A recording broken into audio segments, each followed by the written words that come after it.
Salut à tous, je suis Caroline du blog objectif-bijoux.com et aujourd'hui, en partenariat avec Cookson, je vous présente le jeu de 7 découpoirs de forme ronde.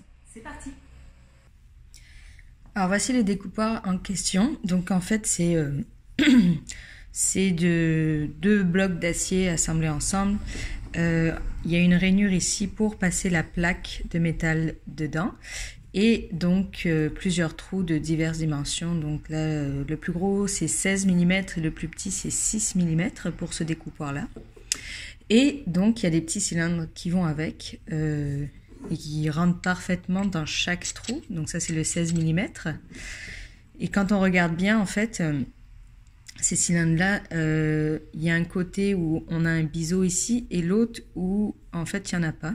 Et c'est ce côté là qui est en fait à angle droit, qui est le bord qui va permettre de trancher le métal. Donc c'est super important en fait de placer les cylindres dans le bon sens, parce que si vous le placez comme ça et que vous tapez ici, déjà ça va pas trancher, et en plus ça risque d'abîmer le tranchant ici de ce côté-là du cylindre, et donc après vous pourrez plus vous servir correctement de votre découpoir. Donc ça c'était la petite parenthèse, mais c'est la petite nuance super importante à savoir. Donc avant de vous faire la démonstration, en fait, je vais vous montrer mes tests. Parce que moi c'est la première fois que j'ai un découpoir. J'en avais utilisé quand j'étais à l'école, mais voilà, j'en avais jamais eu. Alors là je m'excuse, il y a plein de camions qui passent devant mon atelier, donc vous risquez sûrement de les entendre. Mais voilà, je peux pas faire autrement. Donc j'ai essayé en premier sur une plaque de laiton de 0,8 mm non recuite. Et en fait ça n'a pas fonctionné. J'ai eu beau frapper super fort, voilà, je suis pas arrivée. Donc après je me suis dit bon je vais essayer avec une plaque sur laquelle j'ai fait un recuit, et là ça a fonctionné. Il est ici le petit cercle. Donc voilà, donc du coup le laiton, j'ai trouvé que c'était le métal le plus difficile à faire. Pourtant je m'attendais à ce que ce soit l'argent, mais voilà.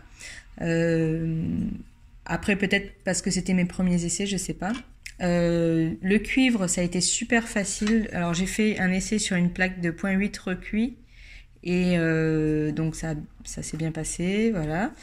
Et j'en ai fait un sur une plaque de 0,5 mm non recuite, et là aussi ça s'est bien fait.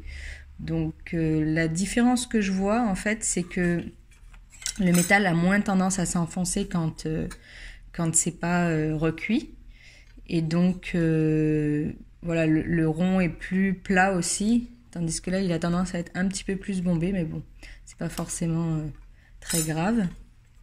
Et puis du coup je l'ai fait aussi sur de l'argent 0,8 mm recuit.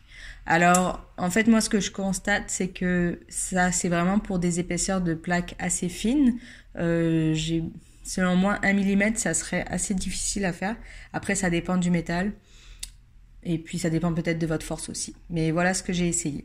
Donc maintenant je vais vous montrer comment j'ai fait.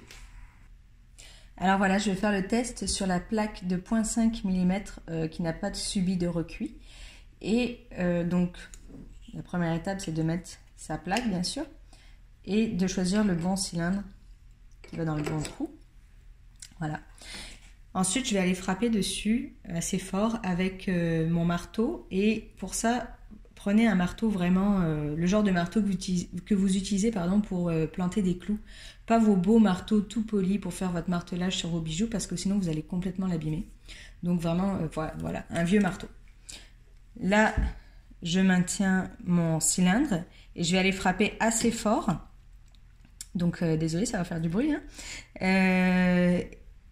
Jusqu'à ce que le cylindre commence à descendre. Donc là c'est passé. Et en fait le mieux, j'ai remarqué, c'est vraiment d'aller le descendre jusqu'au bout. Alors là déjà j'ai ma petite rondelle de cuivre, voilà. Et donc pour le ressortir c'est plus facile en fait d'aller le sortir jusqu'au bout. Alors là il passe super bien, et tout à l'heure j'ai eu de la difficulté à les sortir. Donc j'étais obligée de frapper en fait jusqu'à ce qu'il arrive ici. Et puis même des fois en fait je devais m'aider d'un autre pour taper dessus et ressortir. Peut-être parce qu'il est neuf en fait et qu'à force de se faire, voilà, ça va sortir plus facilement, c'est possible aussi. Mais bon, voilà, c'est un très bon outil. Je trouve que c'est un outil qui peut être super pratique quand on fait beaucoup de production et donc je le recommande.